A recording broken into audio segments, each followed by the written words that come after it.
Hello, good morning. As I was doing tons of paperwork and documentation early this morning before the sun was even up in the sky, I was listening to Tracy Chapman. I grew up listening to her in the 90s during long car rides from New York or Canada to visit my family in Indiana. And my mom would play her CDs or her cassettes over and over, and I just loved it. It just made the car ride so grounded and so safe. There's something so safe about Tracy Chapman's voice, and so grounding and so powerful and soulful and so guided by real truth and love. I love her work. Um, but anyway, there was a lyric in it, um, broken hearts, down so low that you can't fall. Now, am I brokenhearted at this point? Do I have a broken heart? No, I don't. Has my heart been broken? Mm, plenty of times. Plenty of times. Um, but not only in the sense of like romantic break, heartbreak. I mean, yeah, all throughout my life, I had big moments in my life where my heart was completely broken. But I thought that line was so interesting, down so low that you can't fall. You can't get any lower than you're low. And that's when you know when you hit rock bottom. And I've hit rock bottom before. I'm one that I like to suffer in silence. I'm getting, I have two extremes. Either I completely withdraw from life, from society, from people that I know. I literally will stay hidden um, from the world, or I will find someone who's willing to listen, and I will, you know, just kind of say all of it, tell them the whole story. And, when you're at that moment where you're on the floor and you don't feel, you obviously can't fall anywhere because you're on the floor, you're on the ground. I've had that. I've had it. And I don't wish it on anybody. I think anybody who's suffered or is suffering or will suffer from a broken heart, it's a feeling you don't wish on anybody else.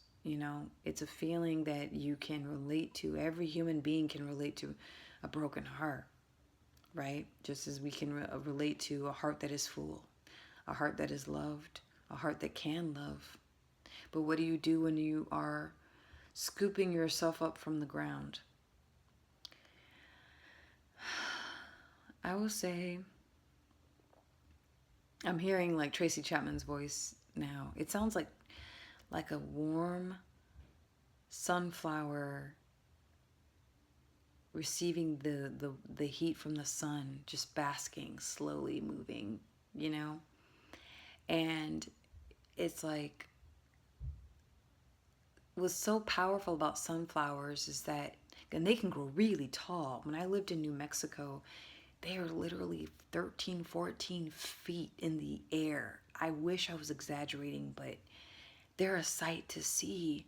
And how they move with the sun. They turn. It's like they're alive. It's so amazing. Like they'll just like whoop, and like 6 hours later, whoop, they turn. And but it's like, how after a broken heart, how does one become a sunflower again?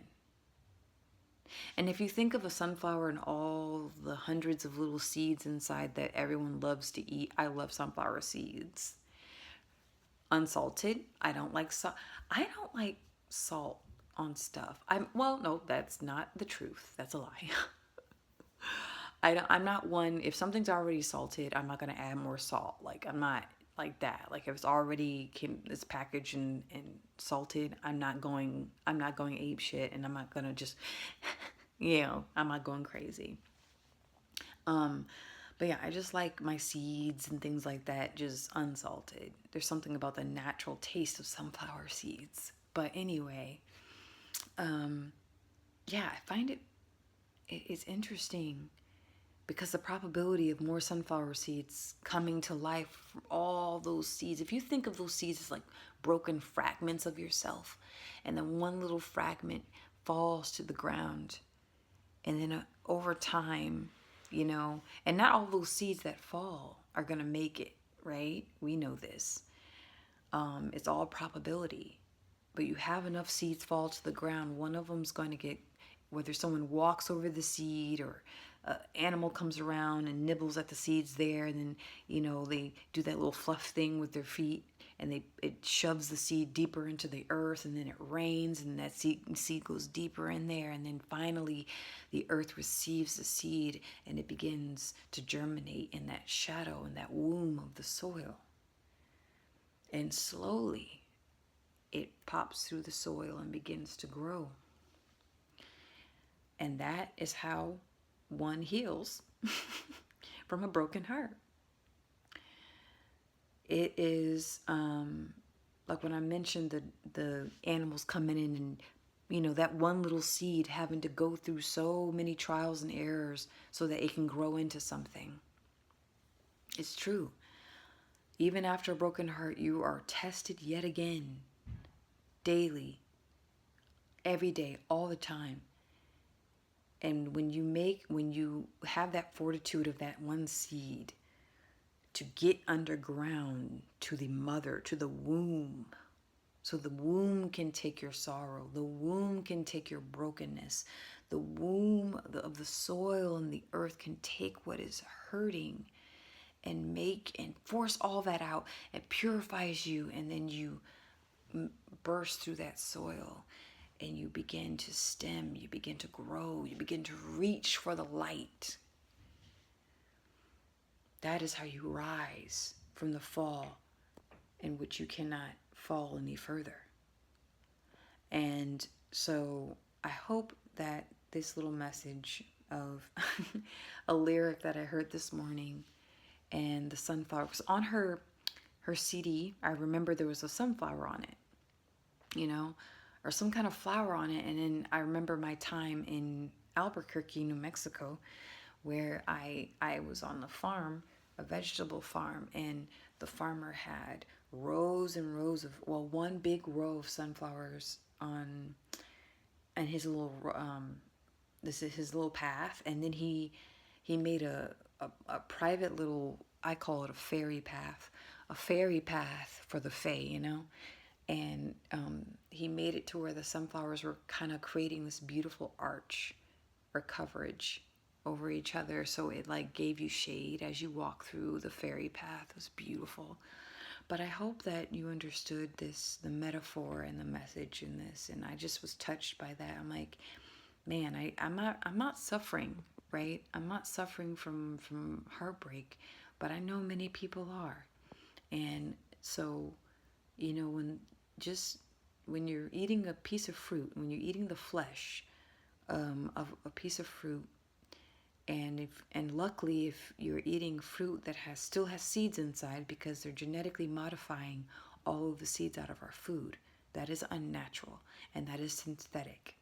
Okay, there's nothing green about the whole green movement. There's nothing green about taking and removing seeds from vegetables, and or not vegetables, but the fruit.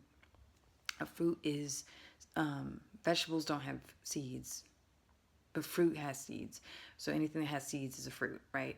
So, but it's something, it's saying something, right? But if you're one of those lucky souls who can go out to Whole Foods or go to a local farmer who hasn't been effed with from the government or Monsanto, um, and while you're eating, bless that piece of fruit. Bless that piece of fruit and bite into it. And when you come across that seed, keep that seed, pray over that seed, and plant it somewhere, because you never know what might grow out of it. Good night.